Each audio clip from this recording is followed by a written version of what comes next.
Salam alaikum. Le travail que vous allez faire maintenant, c'est démontrer cette égalité en utilisant une intégration par partie.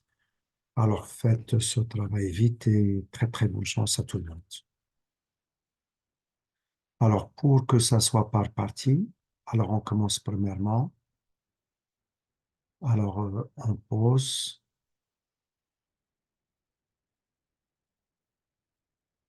E égale et V' aussi.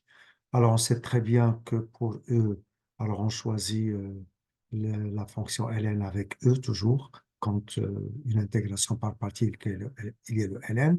Je vous conseille de prendre le ln avec la fonction E. Donc, c'est ln de x plus 1 sur x moins 1.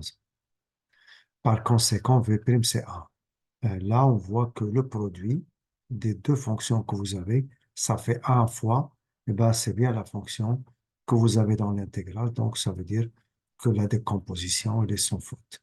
Alors, ceci implique, pardon, alors ceci implique, et on va chercher maintenant à quoi est égal E', puis on va chercher à quoi est égal V. Alors, pour E', si Alors, on applique le cours, la dérivée de ln de f de x, on sait, je poursuis, la dérivée de ln de f de x, c'est f de x de tout prime sur f de x, en utilisant cette propriété. Et ben, la dérivée de cette fonction, ça va être x plus 1 sur x moins 1 de tout prime, sur x plus 1 sur x moins 1. Et comme ça, le calcul, ça sera un peu long. Donc, je vous conseille de ne pas travailler comme ça. Alors, voilà comment on va procéder. Alors, donc, le jour de l'examen, je vous conseille le calcul de E' de ne pas faire ici, hein, sur ce schéma, pour qu'il y ait moins d'informations, que ce soit facile à lire. Donc, le travail, vous allez mettre une marge comme ça à côté, et sur cette marge, vous allez calculer si vous voulez E'. Voilà. Donc, vous voyez bien, pour calculer E', on a E qui possède la forme ln de A sur B, avec le A c'est x plus 1 qui est strictement positif, le B c'est x moins 1 qui est strictement positif sur le segment de 4. Donc, c'est bien ln de A moins ln de B. Alors, pour maintenant dériver la fonction, comme je l'ai dit, hein, il faut que ça soit sur une marge comme ça à côté sur la copie de l'examen. Je dérive x plus 1, ça fait 1, mais sur x plus 1 moins la dérivée de cette fonction encore c'est 1, mais sur x moins 1. Alors on va réduire au même dénominateur. X plus 1 factorise x moins 1, c'est x au carré moins 1. Et là, c'est x moins 1, moins le 1 fois, ça fait moins x moins 1. Le x avec le x se simplifie. Il reste moins 2, mais sur x au carré moins 1. Je reporte ce que j'ai trouvé, je le mets ici. C'est moins 2, mais sur x au carré moins 1. Et comme ça, je vois qu'il y a peu d'informations sur mon schéma. Pour V' qui est égal à une primitive, c'est x. Et maintenant, on applique le théorème en utilisant ce schéma. On prend E fois V, et voilà, moins l'intégrale, et je prends U' fois V. Si je nomme cette intégrale I, je vais dire maintenant, donc I, elle est égale.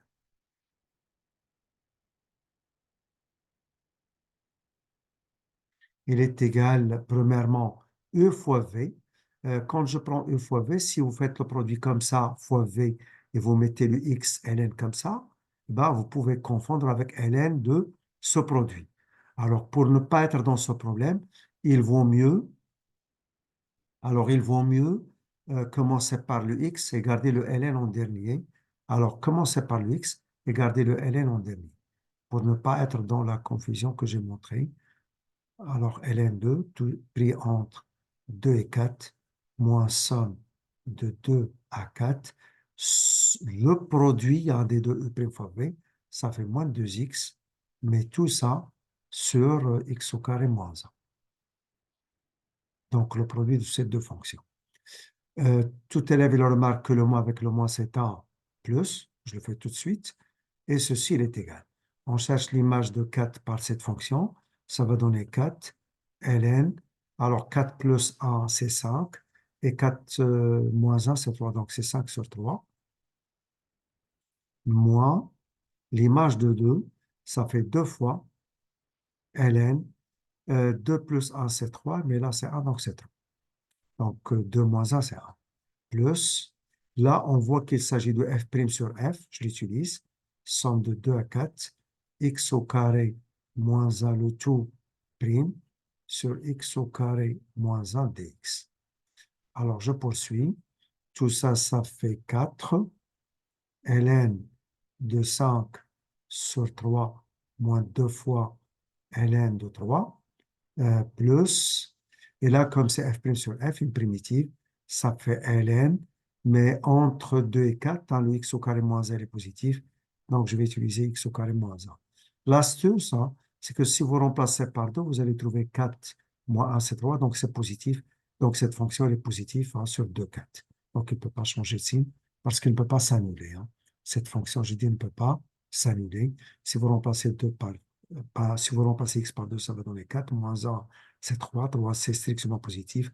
Donc cette fonction ne peut jamais changer de signe du moment qu'il ne peut pas s'annuler sur tout le segment de 4. Alors je poursuis, tout ça pris entre 2 et 4. Et tout ça, il est égal, on va faire les calculs. Ça fait 4 fois ln de 5 sur 3 toujours, moins 2 fois ln de 3, plus, pour 4, ça va donner 16 moins 1, c'est 15. Ln de 15. Pour 2, ça va donner au carré, c'est 4 moins 1, c'est 3. Moins ln de 3.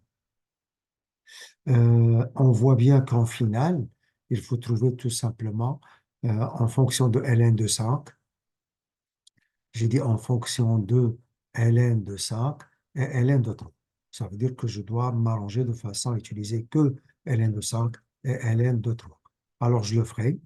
Donc, comme ça, je décompose. Ça fait ln de 5 moins ln de 3. Et là, c'est moins 2 fois ln de 3. Et là, vous avez ln de A moins ln de B. Donc, c'est ln de A sur B, c'est-à-dire ln de 15 sur 3, donc ça fait 5. Alors, je poursuis. En développant, je vais avoir 4 fois ln de 5 plus ln de 5, ça fait 5 fois ln de 5. Vous avez moins 4 ln de 3, moins 2 fois ln de 3, ça fait moins 6 fois ln de 3. Donc, si nos calculs sont bons, alors ça doit être la même chose que ce qui est demandé. 5 ln de 5 moins 6 ln de 3, alors on vérifie. Alors, ça doit être 5 ln de 5 moins 6 fois ln de 3. Donc, c'est bien la bonne réponse. Donc, on a fini. Très bonne chance à tout le monde. N'oubliez pas de vous abonner à la chaîne et de faire le partage. Et à la prochaine fois, Inch'Allah.